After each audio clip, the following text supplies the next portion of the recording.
yeroo hedduu iddoo garagaraatti yeroo deemtan namni hedduun akkamitti beeka what is your name jedhanii kanumarra deddeebi'anii gaafataa oolan jecha. So what is your name kana karaa biraatiin gaafachuu barbaadan mee akkamitti maqaa namaa gaafattan? Inni jalqabaa may I know your name maqaa kee beekuu danda'a. May I know your name. Inni taan immoo what is your first name maqaan kee eenyu. Alright, inni sadaffaan immoo I would like to know your name maqaa kee beekuu barbaada. Maqaa kee beekuu barbaada jecha maayini maqaan kee eenyu akka ta'e akkanaaf himtu barbaada jecha. Are we good? I would like to name. Alright, who do you go by?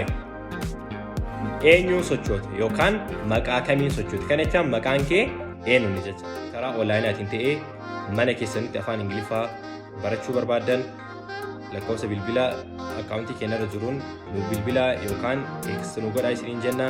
Maarri viidiyoon keenya isinitti tole. Are you sure? Like, share, follow gochuun dagatina. Adios.